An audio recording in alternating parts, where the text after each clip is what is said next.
I feel a kinship with Charles Simic, a Yugoslavian poet, and I have all of his books on essays and memoirs of poetry. This one's called The Unemployed Fortune Teller. I'd like to read tonight from one of my favorite essays of his called The Flute Player in the Pit. Starts out with a quote by Walt Whitman. I say the word or two that has to be said and remind every man and every woman of something. 30 years ago in New York City, I used to stay up late almost every night listening to Gene Shepard's rambling soliloquies on the radio. He had a show with a lot of interesting talk and a little music. One night he told a lengthy story, which I still remember, about the sacred ritual of some Amazon tribe. It went roughly like this. Once every 7 years, the members of this remote tribe would dig a deep hole in the jungle and lower their finest flute player into it.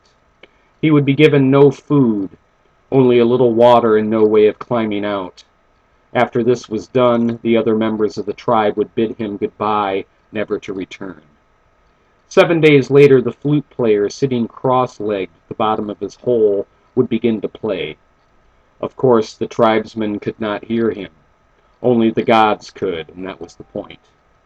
According to Shepard, who was not above putting on his audience of insomniacs, an anthropologist had hidden himself during the ritual and recorded the man playing the flute.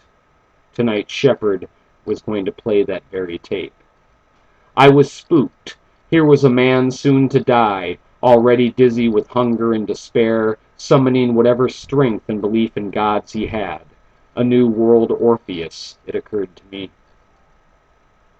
Shepard went on talking until finally, in the wee hour silence of the night in my shabby room on East 13th Street, the faint sound of the otherworldly flute was heard.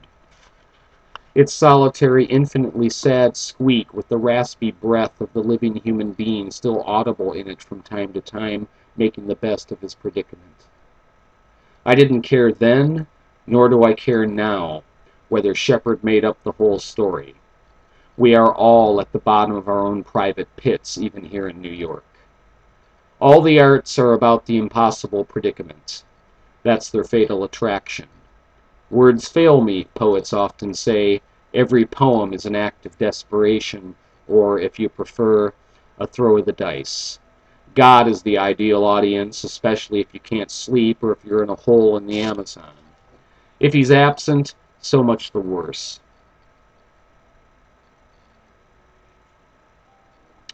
The poet sits before a blank piece of paper with the need to say many things in the small space of the poem. The world is huge, the poet is alone, and the poem is just a bit of language, a few scratchings of a pen surrounded by the silence of the night. It could be that the poet wishes to tell you about his or her life, a few images of some fleeting moment when one was happy or exceptionally lucid. The secret wish of poetry is to stop time. The poet wants to retrieve a face, a mood, a cloud in the sky, a tree in the wind, and take a kind of mental photograph of that moment in which you as a reader recognize yourself. Poems are other people's snapshots in which we recognize ourselves. Next, the poet is driven by the desire to tell the truth. How is truth to be said? Asks Gwendolyn Brooks. Truth matters. Getting it right matters. The realists advise, open your eyes and look. People of imagination warn, close your eyes to see better.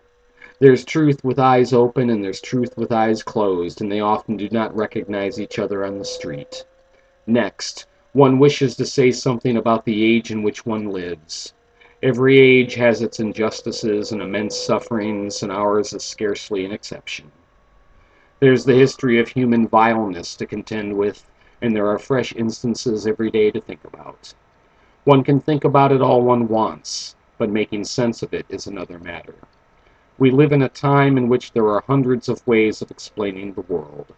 Everything from every variety of religion to every species of scientism is believed. The task of poetry, perhaps, is to salvage a trace of the authentic from the wreckage of religious, philosophical, and political systems. Next, One wants to write a poem so well crafted that it would do honor to the tradition of Emily Dickinson, Ezra Pound, and Wallace Stevens, to name only a few masters. At the same time, one hopes to rewrite that tradition, subvert it, turn it upside down, and make some living space for oneself. At the same time, one wants to entertain the reader with outrageous metaphors, flights of imagination, and heartbreaking pronouncements. At the same time, one has, for the most part, no idea of what one is doing. Words make love on the page like flies in the summer heat, and the poet is merely the bemused spectator. The poem is as much the result of chance as of intention, probably more so. At the same time, one hopes to be read and loved in China in 1,000 years, the same way the ancient Chinese poets are loved and read in our own day, and so forth. This is a small order from a large menu requiring one of those many-armed Indian divinities to serve as a waiter. One great defect of poetry, or one of its sublime attractions, depending on your view, is that it wants to include everything. In the cold light of reason, poetry is impossible to write. Of course, there would be no anthology of best poems if the impossible did not happen occasionally. Authentic poems get written, and that's the best kept secret in any age. In the history of the world, the poet is ever present, invisible, and often inaudible. Just when everything else seems to be going to hell in America, poetry is doing fine.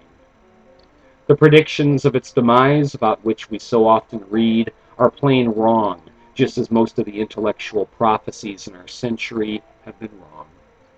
Poetry proves again and again that any single overall theory of anything doesn't work. Poetry is always the cat concert under the window of the room in which the official version of reality is being written. The academic critics write, for instance, that poetry is the instrument of the ideology of the ruling class and that everything is political. The tormentors of Anna Akhmatova are their patron saints. But what if poets are not crazy? What if they convey the feel of a historical period better than anyone else? Obviously, poetry engages something essential and overlooked in human beings, and it is this ineffable quality that has always ensured its longevity.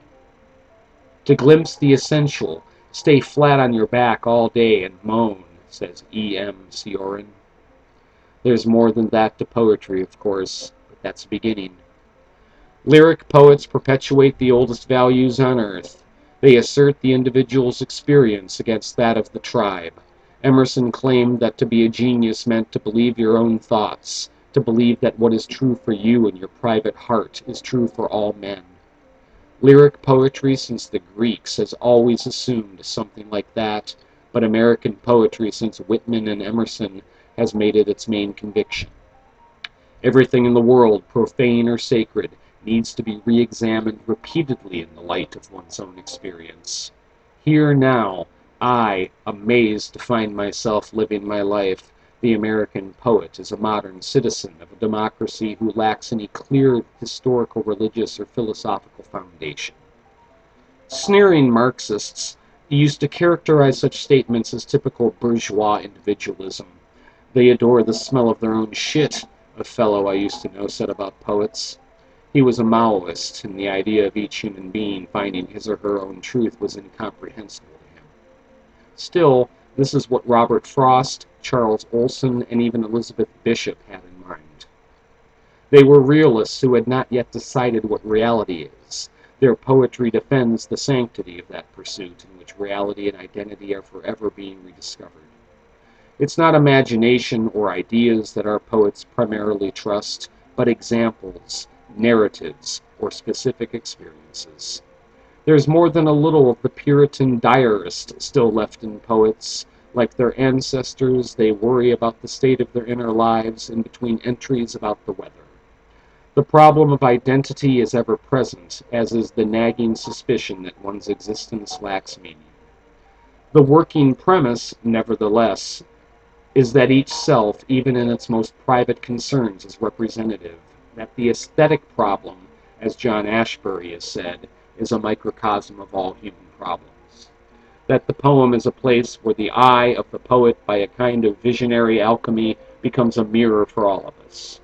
America is not finished, perhaps never will be, Newton said.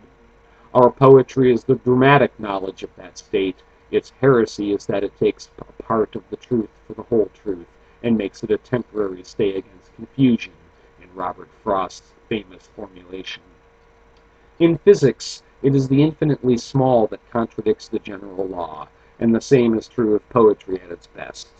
What we love in it is its democracy of values, its recklessness, its individualism, and its freedom. There's nothing more American and more hopeful than its poetry. One dark, still Sunday, H.D. Thoreau. The black dog on the chain wags his tail as I walk by. The house and the barn of his master are sagging as if about to collapse with the weight of the sky. On my neighbor's porch and in his yard there are old cars, stoves, refrigerators, washing machines, and dryers that he keeps carting back from the town dump for some unclear and still undecided future use. All of it is broken, rusty, partly dismantled, and scattered about, except for the new-looking and incongruous plaster statue of the Virgin, with eyes lowered as if embarrassed to be there. Past his house there's a spectacular winter sunset over the lake, the kind one used to see in paintings sold in back of discount department stores. As for the flute player, I remember reading that in the distant southwest there are ancient matchstick figures on the walls of desert caves, and that some of them are playing the flute. In New Hampshire, where I am now, there's only this dark house, the ghostly statue, the silence of the woods, and the cold winter night falling down in a big hurry.